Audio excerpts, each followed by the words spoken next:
Hi, everybody, and welcome to the live chat. Thanks very much if you have joined the live chat, because a couple of you are there already.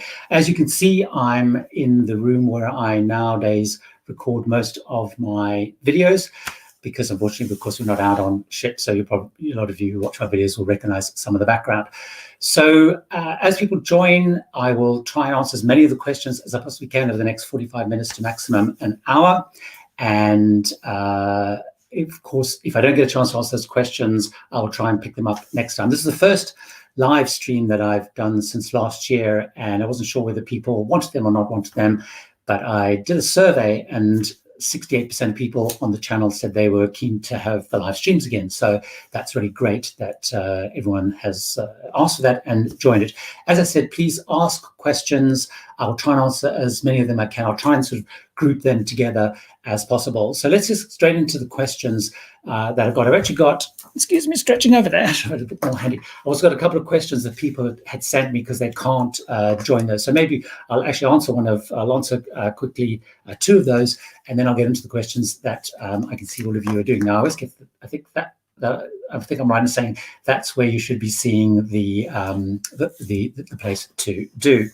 So one of the questions I got asked, in fact, I've just got asked it now by Twitter by someone who couldn't do a join, but it's going to be listening as they're driving, which is probably a bit dangerous.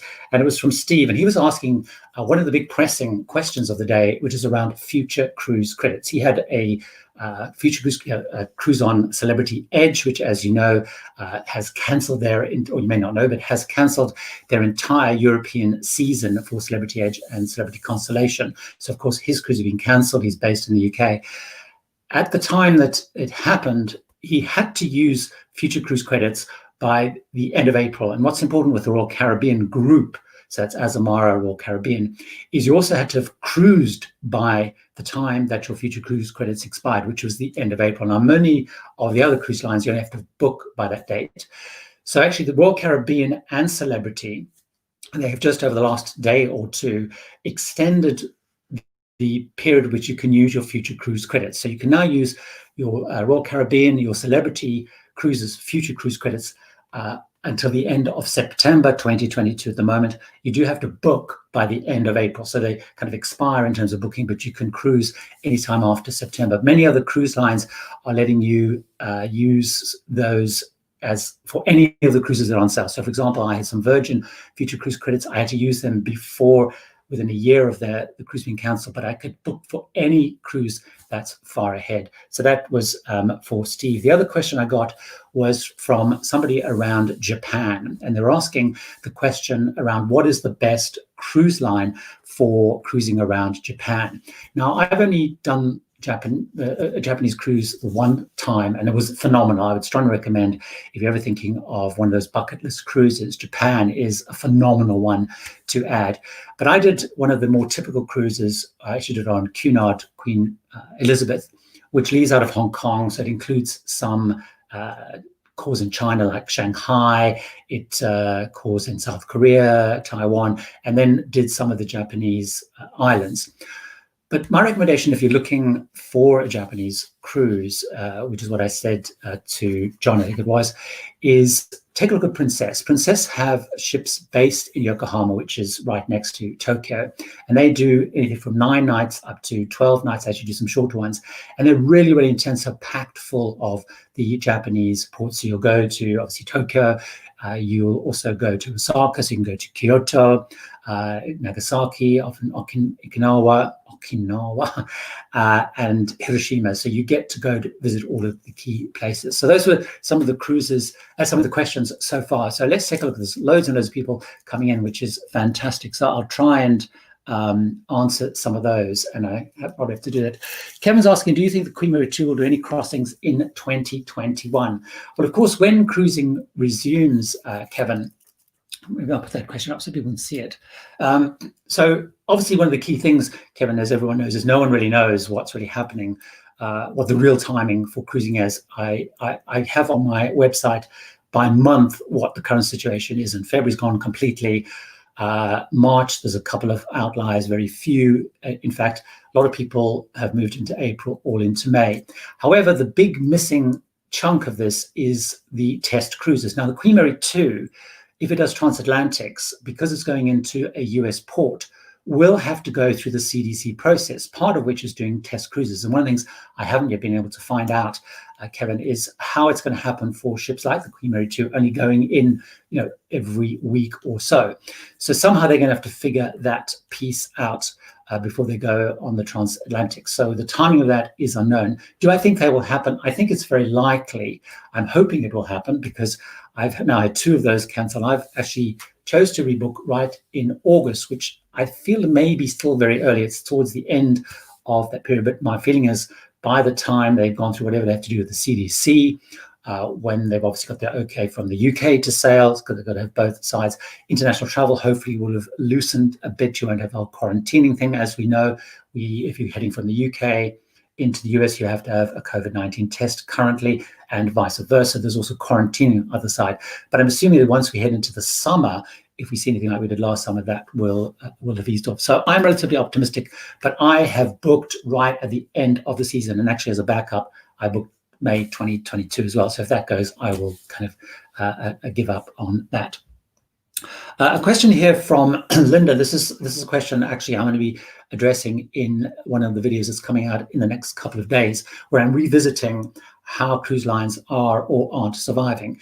And Linda's asking, do you think Crystal Cruises will survive or Genting have to liquidate? And this was a big concern, certainly very early on in the whole pandemic, because Genting did seem to be struggling with funding Crystal. There was lots of rumors around what was going on with Crystal, and also they were probably one of the worst, if not the worst, for people getting their money back. So there's real concerns about liquidity.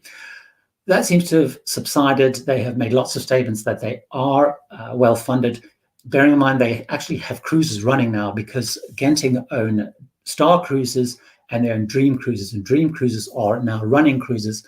They're cruises to nowhere out of Singapore, so they are even starting to get some money in. So Genting is a pretty big, for those who don't know, Genting is really interesting because they are a big Hong Kong-based company. They also used to own Norwegian Cruise Line, and then they eventually sold it and it went public and so on. So they have a lot of background and they do have a lot of resource. So certainly I would be, again, fairly optimistic about the situation on Crystal. We have lots of people, Hetty, hi there, Hetty. We've got people from LA, which is fantastic, sort of starting in the morning, I guess, with that, which is fantastic. San Diego, so, Innocence Abroad, great to see you joining us.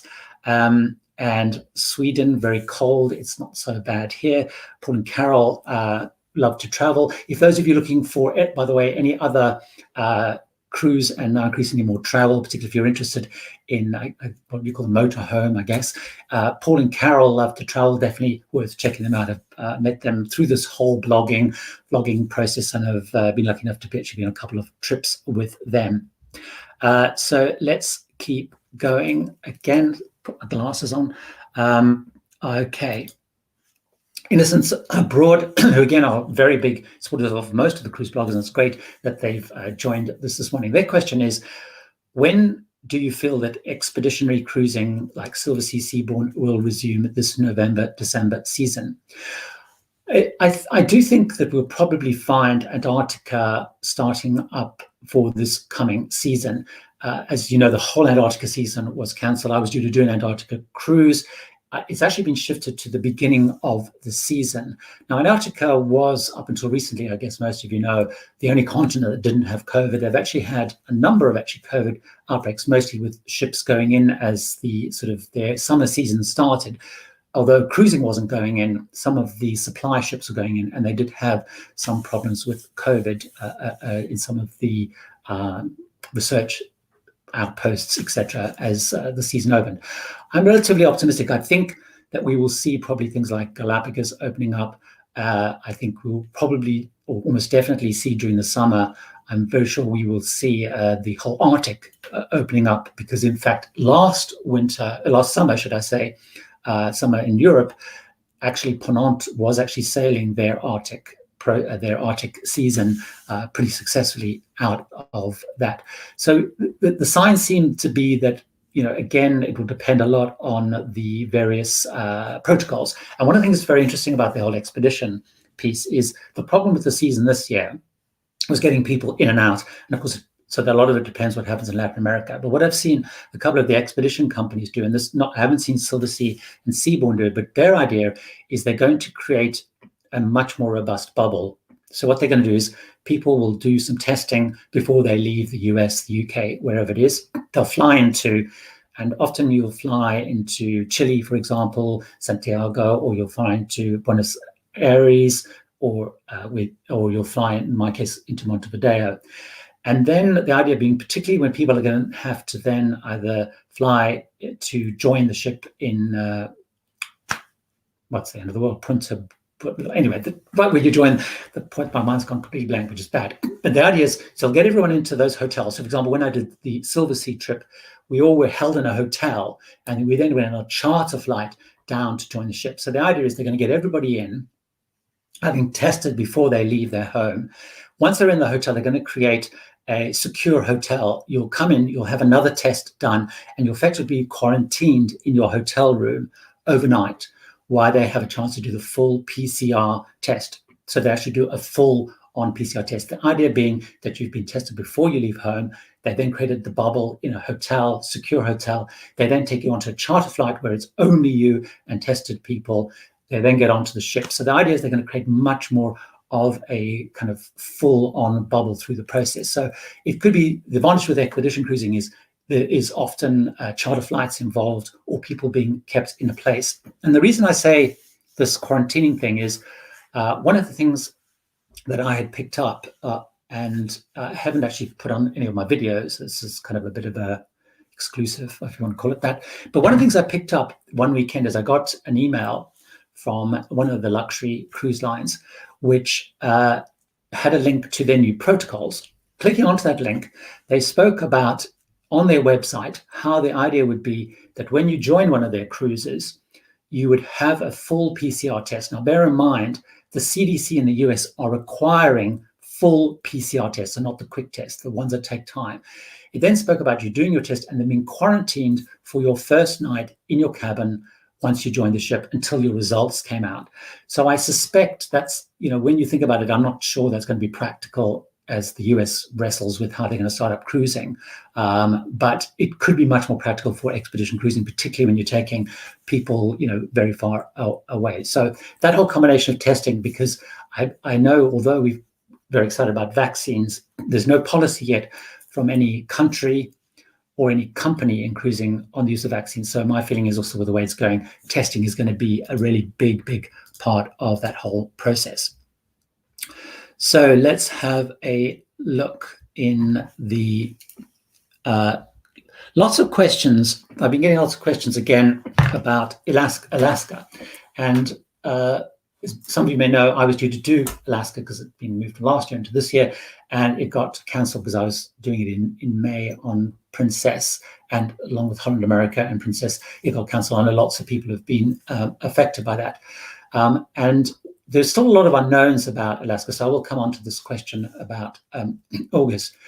A couple of things have to happen. Obviously, the CDC processes have to happen, first of all, for the cruises to sail. And as we saw, and those of you perhaps listened to one of my recent videos, is Carnival have made it very clear that the CDC has not issued any of the guidance, any of the advice for them to be able to run test cruises yet. So getting through that whole test cruises, once you get through the test cruise phase, there's a mandatory 60 days from the test cruise before you can get a license to cruise.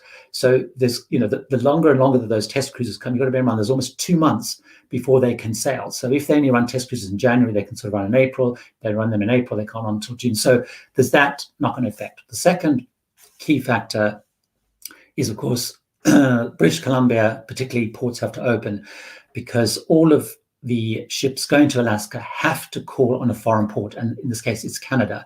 So Canada has to open their ports, so have to open their borders to cruise ships coming in. The Premier of British Columbia, if I remember correctly, his name was McLaughlin, but maybe I'm incorrect. I did cover that somewhere else. He has indicated that he's not very keen for opening for cruising until vaccine is a bigger part of the process. So you still have that whole, what is Canada going to do before it can get going? So a lot of the questions are being asked around, will the Alaska season start, and also how late will it start? So coming back to this question by Adventures J&M, is they booked on the cruise tour. Now, because loads of people do that combination tour. Do you know if the Princess Hotels will be open in Denali? At this stage, important time, we don't know. I don't know. And they don't know. So as you would have noticed, Honor America, when they cancelled their trips and Princess canceled their trips, they announced that the hotels will not be opening until their new scheduled cruise.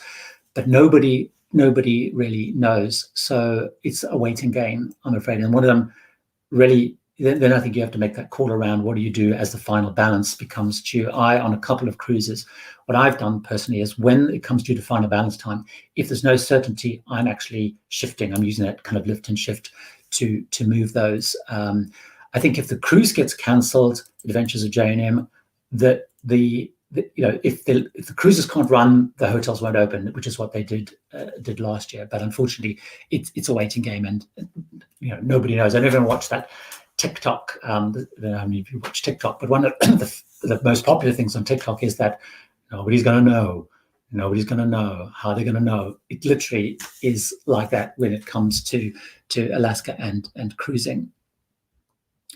So let's keep going. There was something here. This is a good one. All of them are good, of course. So, pretty girl. My cruise was rescheduled, and I now have $600 of cruise credits. What can I purchase with these? I'm sailing with Carnival. Now, if you the cruise credits, it's great you've got $600. One of the downsides that's happened when cruises get cancelled, if you've booked sort of a promotion, bear in mind that normally if your cruise gets cancelled, whilst they'll give you the option of either taking your money back or giving you future cruise credit, normally with a bonus of 20%, 25%, whatever, almost in all cases, you will lose whatever future cruise, whichever onboard credit that you've had. So if you've got a great promotion booked with, $600 of onboard credit, you will lose that if your cruise is cancelled because they're not matching that. So that's something to watch out and bear in mind. Of course, often when you lift and shift, you'll find there's lots of deals, so you get that back. So most of the cruises that I've had to move, I've managed to claw back some of that lost onboard credit. So in terms of the question, pretty girl, Carnival is slightly different to other cruise lines. So with all cruise lines with onboard credit, you can use it for pretty much anything you can charge to your account. So you can use it to pay off gratuities. You can use it to pay for excursions. You can pay for Wi-Fi, drinks. You can normally pay for specialty dining. You can normally pay for spa treatments. You can normally pay for. Some of the cruise lines won't let you use it in the casinos. You can't use it for gaming or gambling or bingo or anything. And some of them won't let you use it for drinks. And some of them also you can't, if you've got onboard credit or drinks package, if you go to private islands, you can't use it often on land. So I know with Royal Caribbean, I think I'm right saying you can use it on private islands. I think I'm right saying with Carnival, you can't. Now, it'll be interesting to see whether that changes. The only thing to double check is the whole gaming thing. So if I remember correctly, Carnival does allow you to apply it if you wanted to use it in the casino, probably because it's one of their best ways of getting their money back, I guess, and if you're anything like me and gambling on cruise ships. So that you can pretty much use it for anything that you would charge to your account. What I often do, we often use it to cover the gratuities part and use it a lot for Wi-Fi and excursions. That's sort of the priority that I would normally use them from. Coming back to the Alaska thing. Sorry, I just saw that someone, what do you make of the lack of transparency? Sorry, I just realized I jumped some there. Let's go back. Let's have a look. Maggie's talking about what do we make of the lack of CDC transparency on test cruises and the reopening going forwards.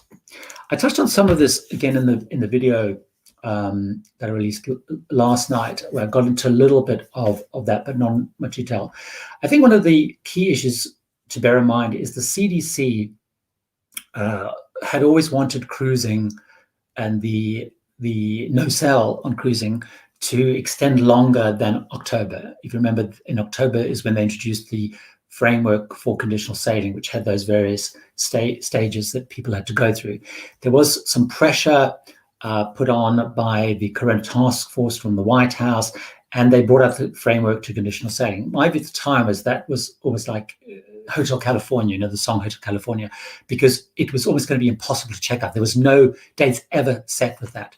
So I think in terms of what the CDC is, you know, they have always kind of made it clear, if you read the document, it's a big wodgy document, but they have also spoken a lot about two things, one of which is the amount or prevalence of COVID on land, and secondly, then the risk of outbreaks on the ships. And they've always sort of linked those two. So I think as long as cases are rising, as long as cases are high, the CDC is going to be extremely cautious and very slow at moving things forward. We've seen the same thing in the UK. The UK government has agreed the protocols for the return of cruising. They're very happy with the proposals put forward, you know, the testing, the reduced capacity, social distancing, cleansing, more medical facilities, you know, all that kind of stuff. They've agreed all of that. But what they've said is they will not discuss a date, and they will not discuss a date until what the UK moves into what they call tier 2, which is pretty much, you know, the cases on land are extremely low. So I think a big part of that is just the pure volume of cases on land in the second, third wave or whatever it is. So they've always been cautious about cruising opening, and have always indicated they're going to move pretty slowly on it. One of the things they also said, coming back to your question, now this is my personal point of view, is one of the things about their resistance on moving forward to test cruises is they have always, and again in their documentation they talk about this, they're feeling that the cruise lines have not been as cooperative as they would like them to have been. So for example, during the shutdown, they laid down a whole of rules for crew, etc. But a lot of companies took all of their ships out of US waters. So Carnival did that, Norwegian Cruise Line did it, so that they didn't fall under those rules. And then that was also after Norwegian fell foul of not necessarily following some of the rules, because they were pretty draconian rules, which is, you know, for example, crew when they weren't on duty had to stay in their cabins, they weren't allowed to socialize. You know, a lot of the social stuff was shut down. And so the cruise lines were like, you know, we think this is bad for our crew well-being. So that's why they kind of moved. So then there's a sense then that, you know, there's a lack of good, I guess, trust, you could argue, between the two. So the CDC has taken a very cautious approach. I think we will not see them budge until the case rate comes down. So hopefully, you know, and that's my view. And that's why I think the timing is, you know, still some way off. One of the things I think, if you do want to keep up to date, is the CDC phase 1 of the CDC process is all ships joining, and I can't remember the exact name of it, but it's basically that protocol around crew and how safety of crew. And every single week, the CDC lists all the ships that are at US waters and how they are ranked against their requirements. And you get a red, an amber, or a green. And that basically says whether they're happy with the protocols just for the crew, which includes regular testing, no cases on board, a lot of other protocols. So that's a real good sense around where the CDC are and how they're feeling. Last time I looked at it, I haven't looked at it this week, updated, I think there was 60 odd ships had returned to US waters. Bear in mind, it was about 20 something during the height of the lockdown, the first lockdown. But only half of them were fully green. So they were still going through that process of going. So probably gone on too much about the CDC. A lot of people talking about Alaska,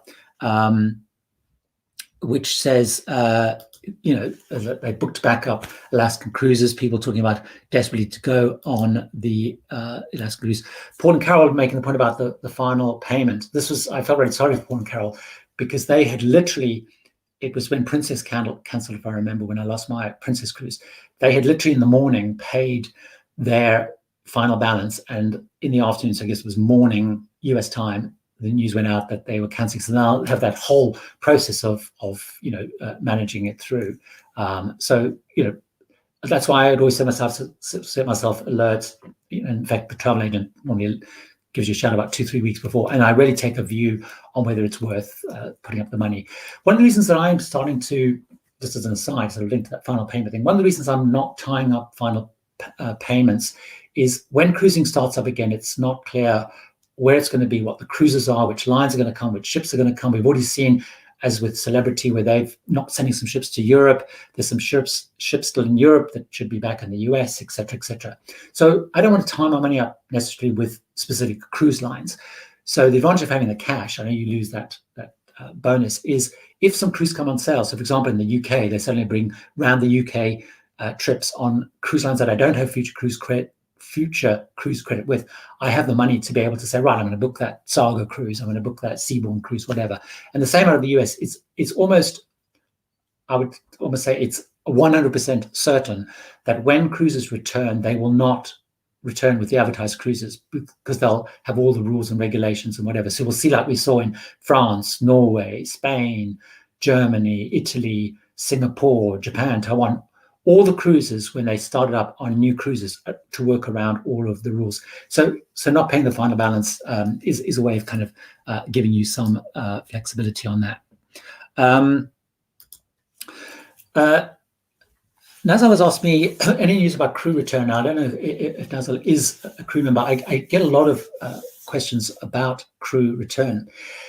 It's very mixed and patchy. So all those ships that are returned into US waters, most of those have recrewed in some way, and they've often recrewed in the Caribbean. So you'll find lots of ships going to places like Barbados and Martin, where they're doing a lot of the crew changes.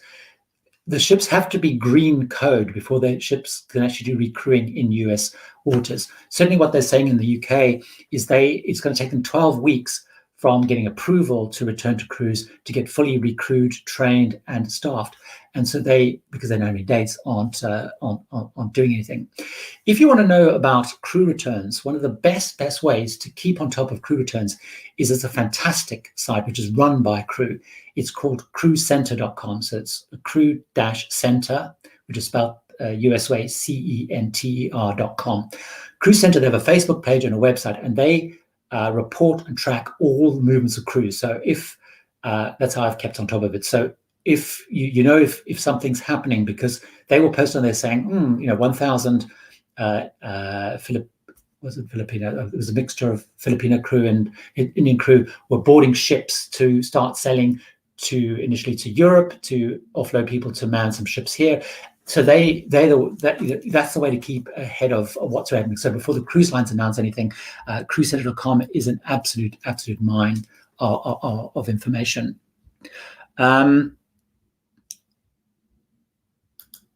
Let's just have a look at this one here.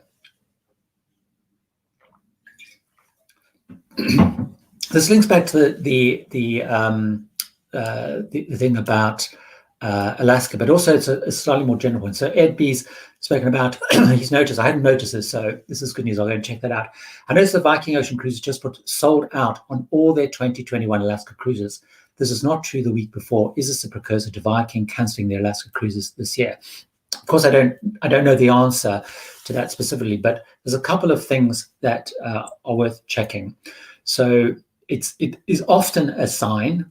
So we saw that, for example, Disney took all their March sailings off sale in December, but they only cancelled last week, officially cancelled March. So they stopped selling it. Carnival did the same thing before they shifted into April. So it's often an early warning sign. So you're right to start asking the question. The second thing that's very important to check is, and I don't know on Viking, but if those cruises are longer than 7 nights, then they are not allowed under CDC rules. The CDC has, and many of you may know this, I guess, but the CDC has basically not allowed any cruises over 7 nights in and out of US ports. So what most cruise lines have done, or many cruise lines have done, is they initially just put them on hold. So they had them, on hold. And now they've started to cancel them. So in the last round of cancellations, for example, I noticed that when Disney canceled, they canceled all their 7-night or longer cruises. And that's the case until November. The third thing it could be is not so much a signal that they're canceling, but a signal that they've hit the maximum capacity that they're going to be allowed to sail. So when cruises start up, they will not sail with full capacity. So in Europe, they've been allowed to sail between 50% and 70%. I think In Singapore, it's 50% maximum capacity of the ship. So, of course, what cruise lines have to start doing, knowing that they're going to have to sell with lower capacity, is they will stop selling, and they might have to cancel some people off to hit those numbers. So it could be any one of those three things. So, on the positive side, I guess they've hit the capacity, they've filled the 50%, 60%, whether it's likely they're going to be allowed to sail. Or secondly, it's over 7 nights, so they've got to reconfigure that. So, for example, Seabourn cancelled all their cruises and reconfigured them into 7 nights. So it could be one of those things. I certainly haven't heard anything from Viking, although, to be honest with you, I was looking at Viking recently. I have a Viking cruise during June. It's in Europe, and it's one that I have as a question as well, but more just because I'm not sure that Europe will be open enough for them to run. But I'll see if I can find any more. I certainly haven't heard any more. So Ed, hopefully that helps you. So let's have a look. Michael, I booked a May 21 Royal Caribbean line cruise with a cruise credit.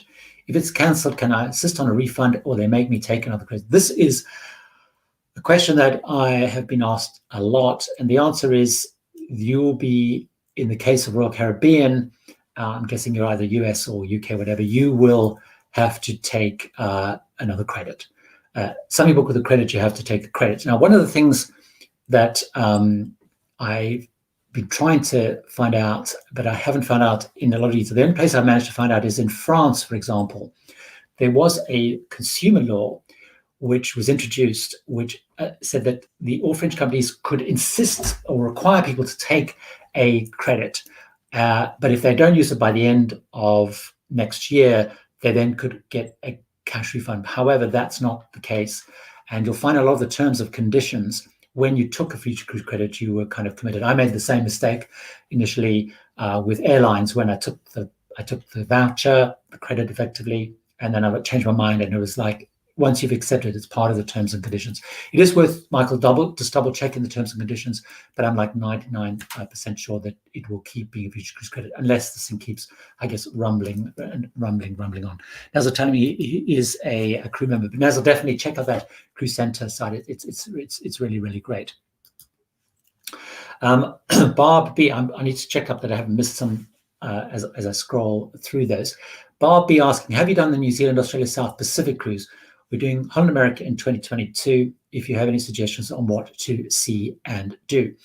Barb, I haven't done that specific cruise. I haven't done the cruise that goes out of Australia and New Zealand across to the South Pacific.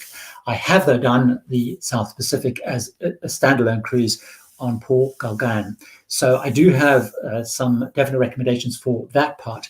And Bob, if you just search on the channel, and if you search French Polynesia or Port Galgan, a couple of videos will come up where I talk about some of the things to do and the things to focus on. One of the things I would say, again, I spoke about that, I spoke about Japan being a bucket list cruise. Without a shadow of a doubt, one of the absolutely most stupendous cruises I did was that whole one, that whole South Pacific kind of region. I was supposed to do some of that once I was on a part of a world cruise, but there was a cyclone. The cyclone, which we meant to be diverted and went straight to New Zealand. But that's going to be an amazing cruise.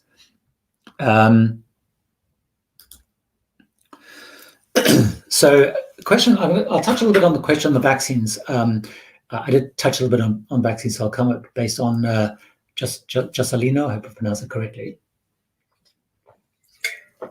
So, excuse me, drinking all the time. It's water, I promise. Just gets dry from talking. Anyway, so Jasalina says, in Brazil, we will have the coronavirus vaccine in January. I guess that means you've had it. Fantastic. My question is, if I take this vaccine, I will have a problem to embark in comparison to Pfizer Moderna vaccine. So I think around Brazil, I'm not sure, is Brazil doing the Sputnik vaccine or the Chinese vaccine? I can't remember. I did remember. I think Brazil might be doing the Sputnik, the Russian one. Jasalina, at this point in time with vaccines, there is no ruling at all. We know that Norwegian Cruise Line Group, Frank Del Rio, has indicated he sort of leans towards the idea of having a vaccine as a requirement or as part of their protocols. They have lawyers looking at the ins and outs of it. Various legal rulings that I've seen have said that it's possible as a private company, because that's what cruise lines are, same as airlines, that they could insist on having a vaccine. So that's one thing. What the Royal Caribbean Group has said is they have asked their healthy selling panel to look at it. Should they include that as part of it? Carnival's made no comment at all. So it's, at the moment, it's something they're thinking about. We don't know what governments are going to require. I think what's going to be even more important, Jocelino, is what countries require. So if, all the ports of the Caribbean require people to have vaccines, as you know, if you go to Tanzania on a safari, you have to have certain vaccines. I think that is going to be the solution. And as you know, or you may not know, but there is a lot of discussion around having this vaccination passport. The UK government so far has indicated they're not that keen on the idea of having a vaccine passport, whereas in France and they're more keen. Germany is less keen because they have different privacy laws. So this whole vaccine thing is going to be discussed. I did see that Microsoft and Oracle are working on some sort of digital solution. So at this point in time, I wouldn't worry at this stage about the vaccine. I think it's, for all of us, is more getting the vaccine is really important. I should hopefully, based on the priority, have mine by the middle of February, because I'm one of the priority lists in the UK. So I think at this stage it's about having the vaccine. I wouldn't worry. We don't know anything about the protocols. My personal feeling, if it helps, is if you look at the rollout around the world, most countries are saying they're not going to have vaccinated, the bulk of their population to June or even later in some countries. If you start to look at other countries around the world, particularly more exotic countries that cruises might call on, they're going to be even further down the line. So I think vaccines may become part of the process, but I suspect we're going to see those other protocols, the testing, etc., lasting for much longer until vaccine becomes more, we understand it much more. But I wouldn't worry at this stage about the type. I haven't heard anything about, one vaccine being required over there. I think being vaccine seems to be the key thing. Of course, that's my view, but at this stage, I haven't seen anything more than that. So hopefully that helps. Daniel's asking a question: any cruise lines going to Hawaii in 2021?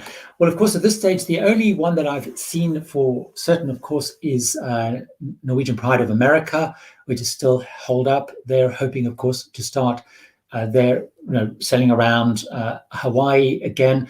I did see, I can't remember offhand, Daniel, the date that's scheduled for, and again, it depends on the whole CDC. But I haven't seen many others. The reason for that is the problem they have is, as you know, it takes about 5 or 6 days if you're going from Los Angeles or San Francisco. No, San Francisco. From San Francisco, it takes 5 or 6 days to get to Hawaii. So you've already hit a problem with the CDC rules. So other than Pride of America, which can go around, I would be surprised if we see any cruises to Hawaii just because of the CDC rules until they go. I want to go back because there was a question from Neil. Do you think there might be a trend towards single country cruising this year? We rebooked around UK cruise summer with that in mind. Neil, I would, if there was a betting thing where you could bet, I would put my money on absolutely, without a shadow of a doubt, single country cruising is the way cruising will return. And if you're in the UK, which it sounds like you are, without a shadow of a doubt, I would be completely gobsmacked if that's not the case. Why do I say that? Well, first of all, every single country that has started up that way. So that happened in Norway, it happened in France, it happened in Germany, which cruises to nowhere. It happened in Italy, although they'd eventually go to Greece, which then they had to pull away from. It's happened in Taiwan and Japan, etc., etc., etc. And it kind of makes sense in a way because first, it means that they can control it within the country. If the UK gives okay to cruising and they only allow UK passengers on following UK testing rules, UK protocols, only calling on UK ports, the whole process of managing it becomes more manageable. Once they let people leave to go to other places, as we've seen over the last couple of weeks and months, even in the last 5 days, the rules going into the US and out of the US, coming back from Portugal, all of Brazil, etc. It just becomes so complicated and difficult into requirements. So the model so far for return to cruise has been local cruising or cruises to nowhere. The challenge they have in the US is that by law they have to, which is the Passenger Act of 18 something or other, they have to call on a foreign port. So you can't leave a US port and go into another US port. You have to embark and disembark having gone to a foreign port. However, for them, it'll be private island cruises because the private islands are in the Bahamas. So I would say, Neil, great idea to book around the UK. My assumption, I think we discussed this with a couple of other bloggers, I think Paul and Carol, I think as well recently, was our expectation is the first cruises we're going to be stepping on are probably going to be round out of UK only cruises. It's going to happen. And the cruise lines themselves have admitted that's what they're working on. That's what they're proposing. In Australia, the same thing. That's what CLIA have proposed. I did see a quote from David Dingle, who runs the Carnival Corporations, so Princess, P&O Cruises, etc., in the UK. And he was saying that's their hope, that they're going to be allowed to, he's hoping by sort of March, April time in the UK to be allowed to set up and run UK-only cruises. I don't know about the timing, but that's, he's already kind of confirmed that as a thing. Stacey's asked a question. I have no idea, so I'll put this out there if anyone's answered that. Does anyone know how 5 people can share a balcony stateroom on the Norwegian Sun? I have no idea. So I'm just going to come back to Bill. Do you see cruises come back with proof of vaccination? Hopefully I've answered that question. Norwegian Cruise Line have already said they will make it a requirement for their staff without a shadow of a doubt, and they are now exploring that whole thing. So hopefully that early explanation did help answer that. So let's have a look. Where am I broadcasting from, John? From West London. I live in London, and this is actually in the last 25 years, I have never ever been at home as long as I have been now. At this time last year, I was on the Mekong, and then I came back and then I went on the Panama Canal with Holland America. It was during that actually the cruise lockdown happened. So it was all very freaky. Managed to get back to the UK. But I've traveled every single month for 25 years, partly with my job. I had a global marketing job and traveling, and I have never, ever, ever been home this long. So anyway, I'm in London, and with the third lockdown, we're in very strict lockdown. The house is pretty much all that I'm seeing, and which I guess is true for many, many people. Neil, I'm glad you asked me this question about river cruises, because I keep forgetting to include it enough. So what is the situation on European river cruises?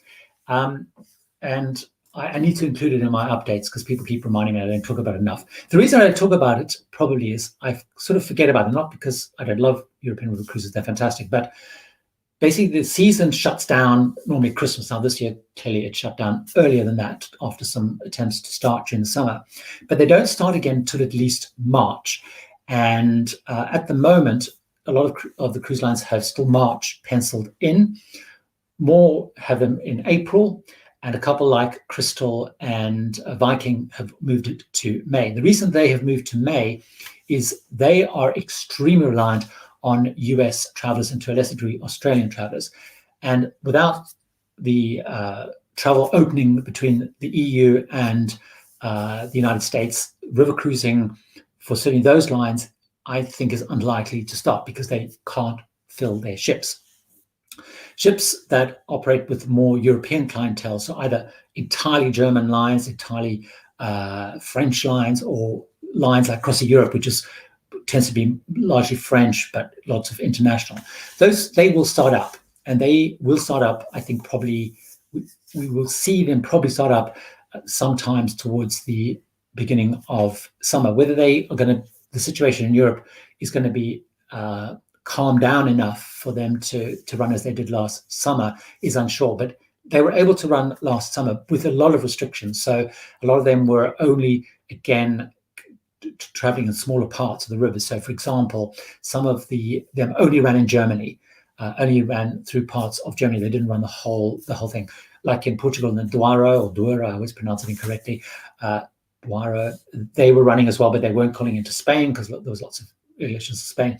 So at the moment, they're in a wait and see. The advantage they have is they are used to laying up their ships all during winter. Now, obviously, there's a lot of costs still involved, but their ships are and have been in complete cold layup. So they, unlike ocean ships, which need quite a lot of money. I mean, as you know, the cruise lines are burning through $1 billion in total every month to keep those ocean ships going. They have a model where they're used to having their ships laid up.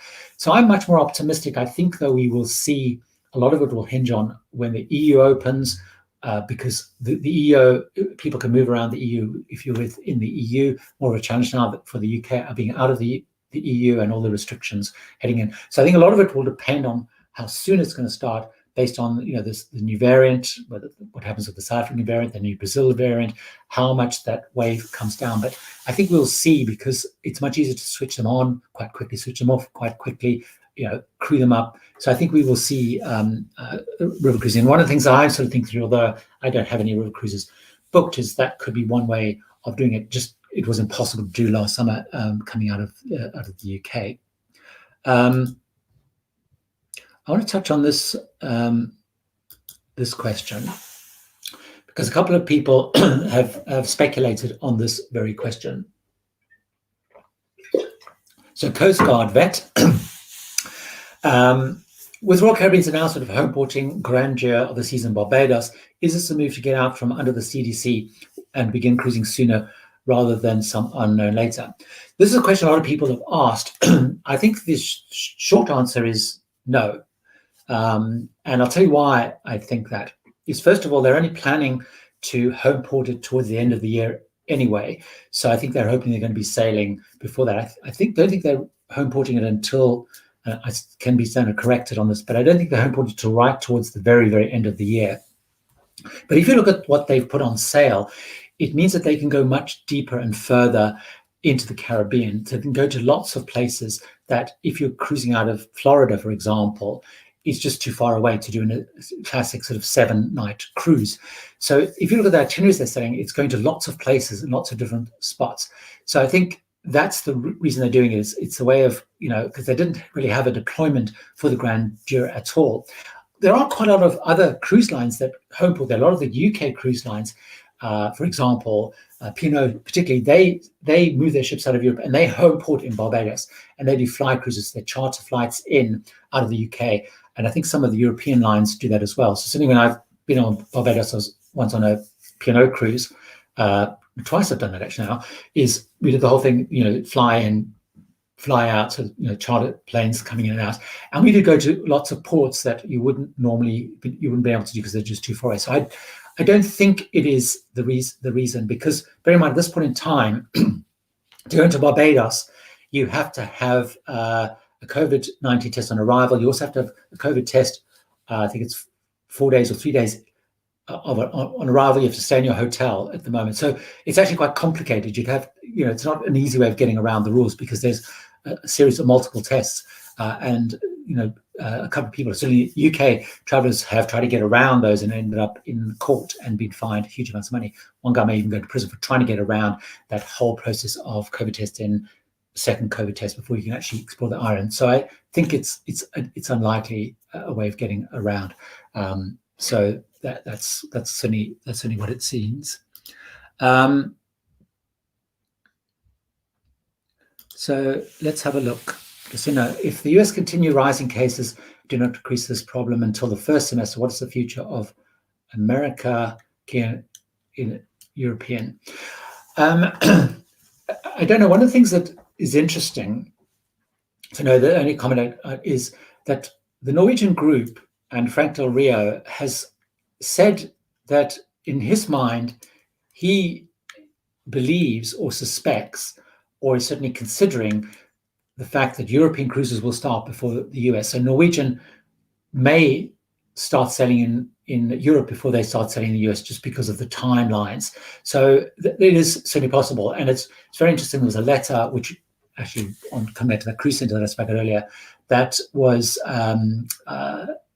the the cruise line got hold of, that was sent to all of the ships that are based in Europe, which there's still quite a few of them, saying that it's not clear yet where those ships will finally be deployed. So it is possible that they will certainly start out of Europe versus the others.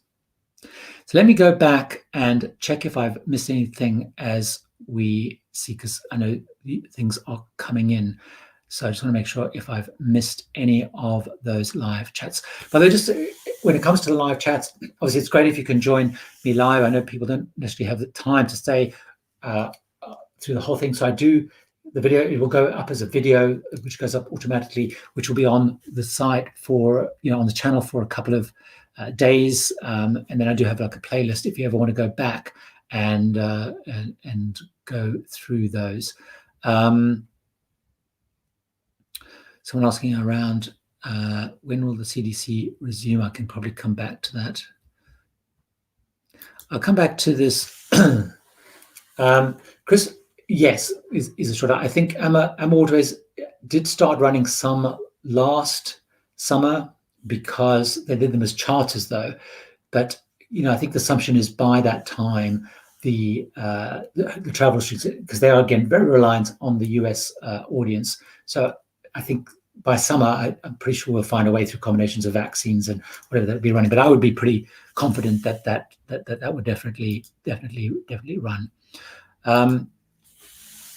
So the reason, Danny, that they probably cancelled it, I suspect it was longer than a 7-night cruise. So again, any cruise that's over 7 nights, the cruise lines have had to cancel those. And again, you'll see increasingly when they list in the last round of cancellations, they list them, and they'll often be because of the 7 nights. Jay's asking a great question again about excursions. The point that Jay's, I suspect, referring to is one of the things that's happened as part of the protocols. Certainly, if you look at MSC cruises in Europe, AIDA cruises in Europe, they have required cruise line and excursions. So the only way you can get off the ship in port is on a cruise line excursion, and that's to try and keep that whole bubble. So if you don't want to go on a cruise line excursion, you can't leave the ship. Those excursions are very tightly controlled. You can't wander off and go shopping or whatever. You have to stay within the group. That is included as a sort of protocol in all the things around the world, and they word it in different ways. So Jay, we don't know, but what we do know is that it is part of the protocols. And a lot of that will hinge on that as a condition for cruises being allowed to go into ports. So a lot of that will be driven, I think, by what the ports themselves are saying. So there is some reluctance in some ports. So Grand Cayman, for example, have already said, the Premier there has said he doesn't foresee allowing any cruise ships in this year. We'll see whether that happens or not. And, same situation when Sea Dream started there, what ended up being slightly ill-fated cruises. They were going to very specific spots where people wouldn't come in contact with any locals. So a lot of that will depend on what the ports are, which is why, again, coming back to the point I was talking about earlier, why local cruises for local people, I think, will start up sooner, because they won't have all those restrictions. My gut feeling is as cruises start up in the early days, I think we will probably see a lot of control on excursions, certainly initially, until those protocols evolve. But a lot of it will depend on what the ports are saying. So let's. I get a lot of questions about smoking. Question: I smoke 1 pack a day. I said this, AJ Love. Should I just write off cruising, or is there a line that will be good for me? You don't have to write it off completely, but you do have to accept there's going to be lots of restrictions. There is no cruise line that is 100% smoke, where smoking's banned in total. But what they generally have is a spot out on deck where you can go. So you can't smoke on your balcony on cruise lines. You have to go to a specific spot. So it often means trudging up. Quite a big community ends up forming lots of alliances and things up there, but it is pretty restricted. So you have to be prepared to have to go for a bit of a trek, and particularly on a mega ship, you could be trekking quite far. Now, there are a couple of ships which do have smoking lounges. So, for example, Princess Cruises, they have the Churchills where you can smoke. Hapag-Lloyd, Europa 2, if you want to go really expensive, they have a smoking lounge. Cunard have a cigar lounge, but you think you can only smoke cigars in there, bizarrely. When I was on, what was on recently where they had one? Was it in Oceania? They had a smoking room. So there are some that have smoking rooms, but generally speaking, you have to go and about. But in the old days, you could smoke on the balcony. Certainly, I know people who smoke, as they said, they wouldn't go cruising, but they found the cruising bug was big enough to stop them doing that. So let's have a look at this one, because I know we're running close to time. So Maggie's asking, would you recommend Princess to a 39-year-old cruiser? Would there be many cruisers around that age on that cruise line? Now, Maggie, Princess is interesting because you're right. The average age overall on Princess tends to be a little bit older. However, a lot of it depends on when you go. So if you go, at the big holidays periods of time, you're going to find lots of families on board, lots of multi-generational on board. If you go sort of, not quite spring break time, but whatever that time is of the year in the Caribbean, you'll find a more youthful crowd. So a lot of it depends on the time of year. But if you go, for example, on a Caribbean cruise in October or in February, you're going to find a much older crowd. So it's really about choosing the itinerary and choosing the time. So if you go at those sort of big holiday periods, unfortunately, they do tend to also be a little bit more expensive. You're going to find a much more kind of diverse crowd. The other one you want to look at, though, is also look at celebrity. Celebrity tends to also attract a more youthful crowd. So not always necessarily age-wise, but it is a slightly more vibey thing, particularly if you go on to, like Celebrity Edge or the new Celebrity Apex. But definitely, it's about choosing the time of the year. It's definitely on average, it's older and increasingly more and more families. So it's kind of that's those sort of extremes. I guess what Virgin are hoping is they're going to capture a lot of those sort of 30-year-olds when they start sailing. Of course, time will tell if that is going to be the case. So let's have one quick have a look and see if I've missed anything, which hopefully I haven't missed too many things.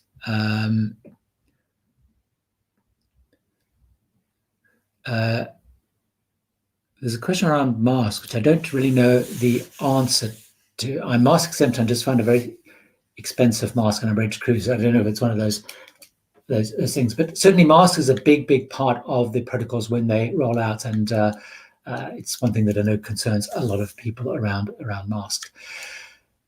So there is a load of people who joined the thing, and I really appreciate it. I really want to touch on this. I can't possibly pronounce this thing. Cruises are booking full ships.